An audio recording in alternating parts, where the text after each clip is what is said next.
이 단순한 한 사람의 실종, 납치, 살해 사건을 넘어서 이 캄보디아 사태, 이 실종 신고가 전국에서 폭주하고 있습니다. 조금 전 우리 정부 당국이 밝힌 바로는 파악하기로는 지금 안전이 확인되지 않은 한국인이 80명에 달하고 있습니다. 이제 여행 경비를 다 잃고 이제 귀국할 돈이 없어가지고 고수익 알바 있다 이런 글을 보고 처음에 가게 됐어요. 월에 뭐 2,000불 기본급으로 주는데 하는 것에 따라 대부분이 뭐 5,000불, 6,000불, 7,000불 이렇게 받아간다. 웬치라고 하는 그런 데 딱 도착을 하면 철문 안에서 이제 인사과장이 데리러 오거든요. 그 사람 따라서 그 철문 안으로 들어가면은 이제 그때부터 못 나가요. 정말 저는 인산의 일각이라고 생각해요. 이세는 8%고요. 기본급 2,000입니다. 당장 내일도 올라오실 수는 있어요. 그냥 본인은 이제 와가지고 물기만 하면 돼요. 죽다 살아나왔던 현장, 캄보디아 현지에 있었던 피해자나 이 실종 혹은 납치, 살해 사건 전반적인 전말을 알고 있는 직원들이 속출하고 있습니다. 먼저 허주연 변호사님. 목부터 종아리까지 다 피명이 들었고 병원 보내달라고 요청하니까 항생제 먹으라고 했다. 이 감금 피해자의 얘기. 또 하나, 캄보디아 감금 피해자 B 씨는 숨진 대학생을 21호라고 부르라고 지시했고 마치 다르면 버리는 타이어라고 느꼈다. 이렇게 피해자들이 증언하고 있어요? 그렇습니다. 현장이 얼마나 참혹한지를 그대로 보여주는 증언이 나왔다는 생각이 듭니다. 이번에 숨진 이 대학생과 함께 시설에 감금되어 있다가 극적으로 탈출하게 된 또 다른 피해자의 얘기인데요. 예. 이 숨진 대학생이 이미 그 시설로 실려올 때부터 이미 너무나 많이 폭행을 당한 흔적이 있는 상태였다는 겁니다. 목부터 발까지 다 폭행을 당해서 몸 전체가 피멍이 들어서 보라색으로 보일 정도로 이미 끔찍한 상태에서 실려왔다고 합니다. 정말 다리 한쪽 무릎에 살이 벌어져서 뼈가 보일 정도로 사실상 정말 사람이 거의 초죽음 상태가 돼서 실려온 상황이다 이렇게 보시면 될 것 같거든요. 예. 그래서 이 피해자가 계속해서 고통을 호소하면서 아프다, 한국말로 제발 좀 병원에 보내달라 이렇게 요청을 했지만 이 주직원이 항생제 먹고 버티라라고 하면서 병원에도 데려가지 않았다는 거예요. 그래서 호흡 곤란이 올 정도의 지경이 이르렀는데 예. 줄 것이 없어서 물밖에 먹지를 못했다고 합니다. 결국에는 거의 죽기 직전의 상태가 되어서야 병원에 실려갔는데 그때 이 피해자가 탈출한 피해자가 같이 픽업 트럭에 실어줬고 그걸 본 게 마지막이었다고 하는데 안타깝게도 이 대학생은 그때 이미 생명을 회복하기에는 늦은 상황이었던 건 아닌가 이런 생각이 들거든요. 지금 돈 세탁 관리하는 일을 억지로 조직에서 동원을 시켰는데 그중에 돈 일부가 비니까 이거 가져간 거 아니냐 이렇게 의심당해서 이렇게 폭행을 당했다 이런 얘기들이 나오고 있는 상황이고 현지에서 한 23명 정도가 같이 한국인이 감금이 당해 있었는데 이름을 부른 것이 아니라 마치 독수리 오형제 번호 매기듯이 사람을 1호, 2호, 3호 이런 식으로 번호로 불렀다고 하고요. 숨진 대학생은 21호로 불렸다고 합니다. 그런데 이들이 지금 그 번호로 불리면서 자기들이 느꼈던 감정을 폐타이어라고 표현했어요. 그러니까 폐타이어? 네, 타이어가 그냥 쓰다가 다르면 버리는 소모품이잖아요. 사람 취급을 당하는 게 아니라 정말 최소한의 인간적인 어떤 대우는 당연히 기대할 수가 없는 것이고 그냥 물건조차도 아니고 폐타이어처럼 쓰고 버리는 존재처럼 그렇게 인식하면서 참혹하게 대했다는 것이 증언입니다. 그러니까 이게 그럼 추정해보면 1호부터 20호까지 그들이 부른 호칭이 있었다는 거고 그럼 20명은 지금 어떻게 됐냐? 항생제 먹으랴. 폐타이어라고 느꼈다. 근데 다음 화면을 보겠습니다. 지금 이 이른바 캄보디아 사태라고 전 국가적으로 뭐 대통령까지 언급할 정도로 이 논란과 파문이 이제 꽤 뜨거워지니까 전국 각지에서 신고가 폭주했고 실종, 감금 의심되는 게 지금 144건이고 아까 제가 말씀드렸던 우리 정부 당국이 파악하기로는 지금 안전이 제대로 보장이 안 된 한국인만 대략 80명 정도 된다고 하더라고요. 80명. 뭐 전국 곳곳에 신고가 폭주하고 있습니다. 그런데 일부에서 좀 증언하고 신고가 들어오기로는 엄마 나 코인 좀 보내줘. 이게 마지막 통화였던 피해자도 있는 것 같아요. 그렇습니다. 성남 수정경찰서에 신고가 들어온 건데요.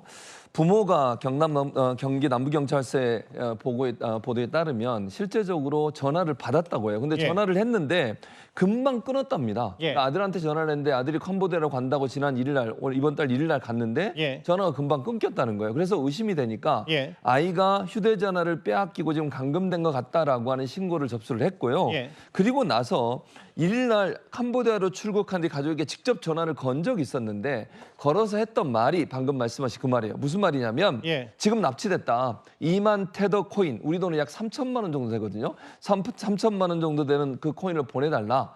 이게 이제 아마 풀려나는 조건으로 감금한 쪽에서 요구했던 것으로 보여져요. 그런 통화를 마지막으로 더 이상 통화가 안 된다고 하는 것이 경찰에 접수가 됐고요. 그래서 경찰이 지금 수사를 하고 있는데 코인을 지불하라고 몸값으로 코인을 지불하라고 하는 게 여기서만 나온 게 아니에요. 두 건의 사건이 더 있었는데 이 두 건의 사건은 코인을 실제 지불하고 풀려난 사건입니다. 예. 경남 창원에서도 지난 7월에 캄보디아로 가서 구금이 돼 있다가 코인 우리 돈이 약 1,600만 원 정도를 지불하고 풀려난 사례가 있었고요.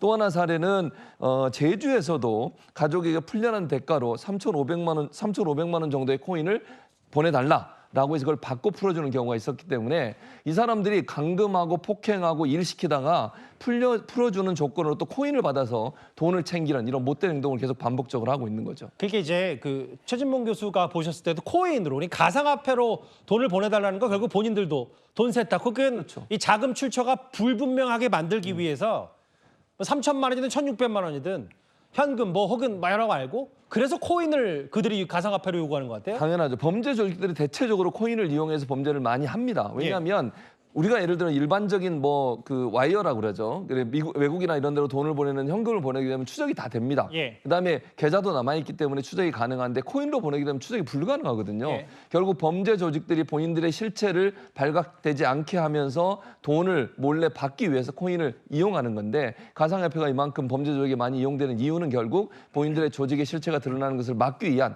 수단으로 활용하기 때문이 아닌가 이런 생각이 듭니다. 이게 이 두 사례는 그나마 불행중 다행으로 돈 보내서 풀려난 사례지만 앞서 말씀드렸던 엄마 나 지금 납치됐으니까 코인으로 한 3천만 원 이 보내줘, 이게 마지막 통화였고 이 피해자는 그 이후로 지금 행방이 묘연하고 어디서 지금 뭘 하는지 알 수가 없습니다.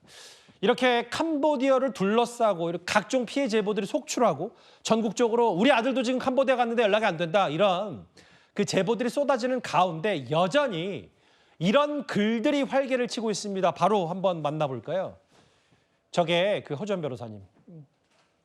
어제요, 10월 13일 개인 계좌 1,300만 원, 캄보디아 최대 자금 세탁 회사. 물론 국내에서의 경제적 사정이 좋지 않더라도 실제로 저런 구인 글에 활개치는 이유, 그리고 저렇게 고수익을 담보한다니까 혹해서 가는 사람들도 여전히 많은 것 같아요. 지금 국내에서 이 뉴스가 연일 보도되면서 대통령까지 얘기할 정도로 그야말로 엄청난 파장이 일고 있는데도 불구하고 예. 이걸 아랑곳하지도 않고 어제 오후에 한 사이트에만 예. 지금 이 캄보디아에서 일할 사람 구한다, 이런 구인글이요 무려 20개 가까이 올라왔다는 겁니다. 예. 한 사이트에만 올라왔기 때문에 음성적으로 뭐 텔레그램 메시지를 통해서 전송되거나 이런 것들은 훨씬 더 많다고 우리가 예상을 해볼 수가 있는 거죠.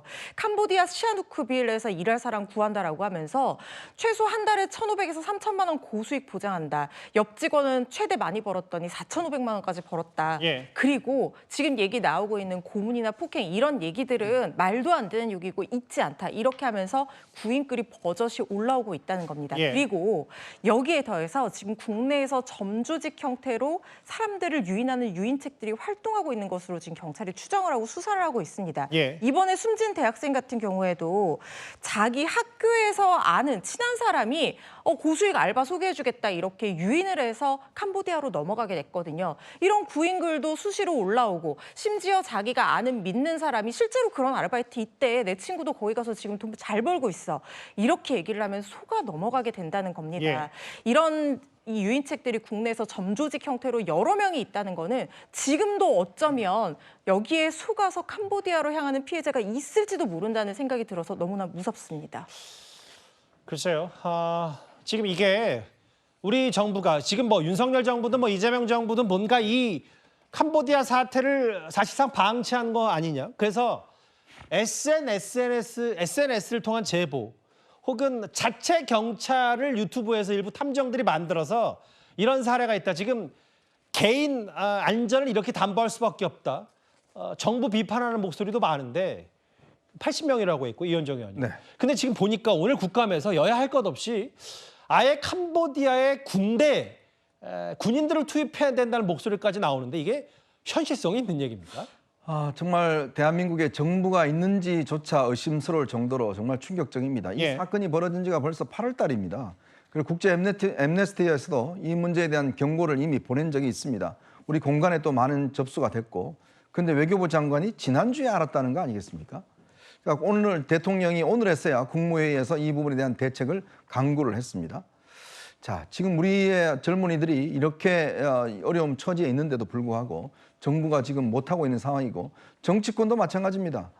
이런 문제에 대한 일대 관심도 없다가 이제 문제가 커지니까 극단적인 주장을 통해서 문제 해결을 하려고 하는데 과연 지금 이게 말이나 되는 소리입니까? 어떻게 우리 군을 지금 저기다 투입을 합니까? 캄보디아 나라는 버젓이 있는 상황이기 때문에 예.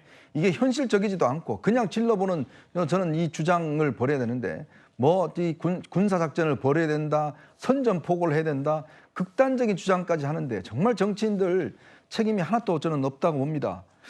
정말 이런 사건을 해결하기 위해서는 결국은 캄보디아 당국과 긴밀한 협의를 통해서 경찰력을 이용을 해서 결국은 캄보디아 측이 움직여서 해결해야 되는데 그런 노력 앞서서 정치권에서 그냥 질러보고 마는 이러한 상황으로 지금 가고 있는 상황 같습니다. 예. 정말 이 무책임한 주장을 더 이상 하지 말아야 될 것이고요. 더군다나 예. 지금 이 문제 같은 경우는 굉장히 시간이 촉박한 것 같습니다. 그렇다면 외교부 장관이 직접 캄보디아로 가서 예. 외교부 당국과 함께 협의를 해서 빠른 시간 안에 이 문제에 대해서 움직여줄 걸 요청을 하고 예. 우리 정부도 마찬가지로 우리의 경찰들을 현지에 일단 파견을 해서 만드는 거를 빨리 신속하게 만들어야 될 것 같아요. 자, 이런 것들 해야 하고 만약에 이거에 대해 캄보디아가 비협조적이라 그러면 지금 우리가 ODA 정말 캄보디아만 4천억 넘는 ODA를 지원하고 있습니다. 자, 이런 부분에 대한 조치 등등 여러 경로를 통해서 캄보디아를 압박을 해야지 예. 무슨 군을 보내야 된다, 선전포고를 해야 된다 정말 대단한 주장들을 하고 있는 것 같습니다. ODA라는 게 이제 캄보디아 이제 투입 자금이고 저 지금 화면은 머그샷을 찍은 핵심 그 중계책들이 현지에서 체포된 모습까지 만나봤는데 글쎄 아들이 전화가 왔는데 코인을 보내달라 이게 마지막 통화이고 그 이후로 연락이 닿지 않고 있다. 국내에 있는 부모의 심정을 어떻게 헤아릴 수 있겠습니까? 항생제 먹으라고 했다. 그를 21호라고 부르라고 지시했다. 현지에서 쏟아지고 있는 피해자들의 증언들, 이른바 캄보디아 사태 저희가 준비한 7위였습니다.